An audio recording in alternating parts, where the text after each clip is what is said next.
Hey, kamu lagi scroll-scroll video, nemu ini dan hampir skip kan? Jangan dulu, karena aku mau kasih tahu satu hal yang mungkin belum pernah kamu pikirin sebelumnya.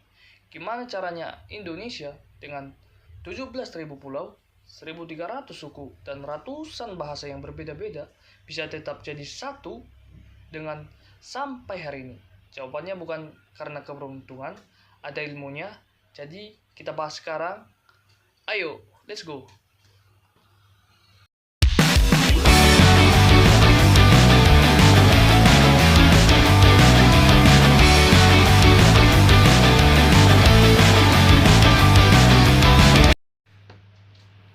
Halo semua, aku Steven, mahasiswa ilmu ekonomi Universitas Negeri Medan. Di video ini, aku bakal bahas materi dari CBR yang aku buat dari 2 buku pendidikan kewarganegaraan karya Dr. Osbert. 2 buku penerbit berbeda tapi sama-sama ngebahas topik yang menurutku penting banget buat kita sebagai anak muda Indonesia. Nah, sebelum lanjut, komen dulu dong. Kalian dari mana? Aku penasaran nih. Oke, serius lagi? Yuk, mulai. Gini ya, coba kamu bayangin, kamu punya kelompok tugas, anggotanya 270 orang, beda pulau, beda bahasa, beda budaya, beda makanan favorit, bahkan beda zona waktu. Gimana caranya bikin kelompok itu kompak dan gak berantakan? Susah kan? Nah, itulah tantangan nyata Indonesia sebagai negara kepulauan terbesar di dunia. Wilayahnya yang luas dan terpisah-pisah ini bisa jadi kekuatan, tapi juga bisa jadi celah perpecahan kalau nggak dikelola dengan benar. Dan disinilah lahir yang namanya wawasan Nusantara. Sederhananya, wawasan Nusantara itu adalah cara pandang bangsa Indonesia bahwa kita ini satu wilayah, satu bangsa, satu tujuan. Dari ujung barat sampai ujung timur, dari permukaan laut sampai langit di atasnya, semua satu kesatuan yang nggak bisa dipisah. Keren nggak sih? Nah, ini bukan slogan kosong, tapi ada dasar hukumnya, yaitu Pancasila dan Undang-Undang 1945. Oke, sekarang aku mau tanya ke kalian dulu. Pernah dengar gak kata geopolitik? Kalau pernah, tapi gak tahu artinya, jujur aja, aman, kita sama. Jadi, geopolitik itu adalah ilmu yang ngebahas hubungan antara kondisi geografis suatu negara dengan kebijakan politiknya. Gampangnya, letak wilayah, laut, darat, dan kekayaan alam, semua itu ngaruh banget ke cara sebuah negara ngambil keputusan. Nah, ada beberapa tokoh di dunia yang ngembangin teori geopolitik ini. Yang paling terkenal yaitu pertama Friedrich Ratzel. Bilang negara itu kayak makhluk hidup yang butuh ruang buat berkembang. Mirip kita yang butuh kamar lebih gede kalau koleksi bajunya makin banyak. Yang kedua itu Halford Matskinder.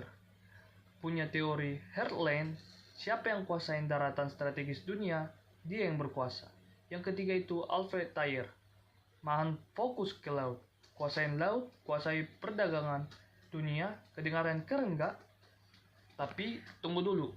Kalau kalian perhatiin, hampir semua teori ini ujung-ujungnya mengarah ke satu hal, ekspansi. Alias mau nguasain wilayah negara lain. Dan ini yang bikin Indonesia bilang, no thanks, bukan gaya kita. Nah, ini yang bikin Indonesia beda dan aku pribadi bangga ngebahas ini. Geopolitik ala Indonesia itu nggak soal menguasai negara lain. Justru sebaliknya, fokusnya ke menjaga persatuan ke dalam, bukan ke ekspansi keluar. Dan bentuk nyata geopolitik Indonesia itu ya, si wawasan Nusantara tadi.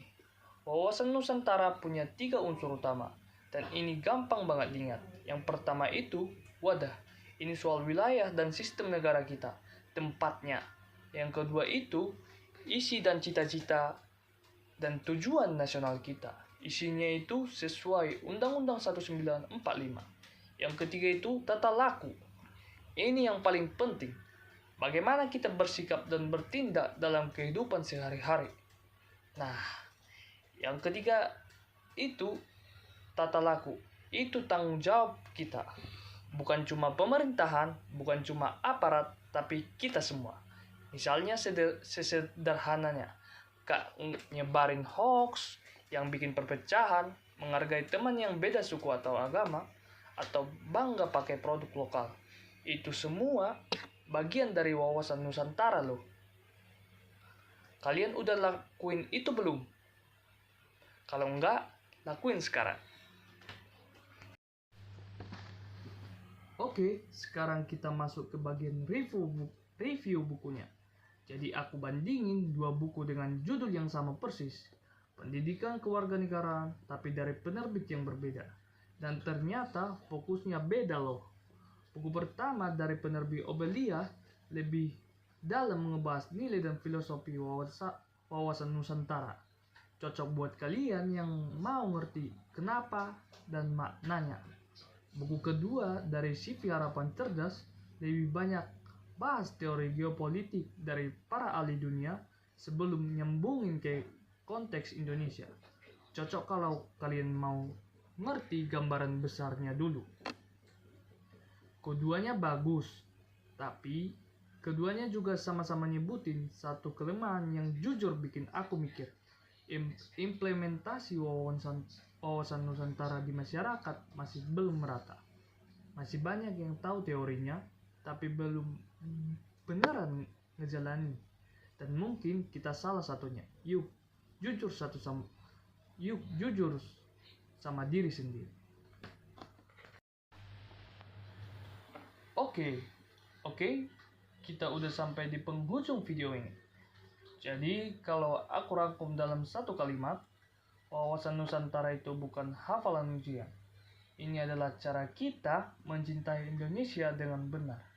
Di era sekarang, di mana berita palsu gampang menyebar dan isu-isu perpecahan sering muncul, wawasan Nusantara justru makin relevan.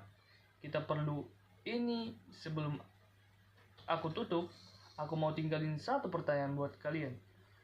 Kalau wawasan Nusantara itu kacamata, kira-kira kamu udah pakainya belum hari ini?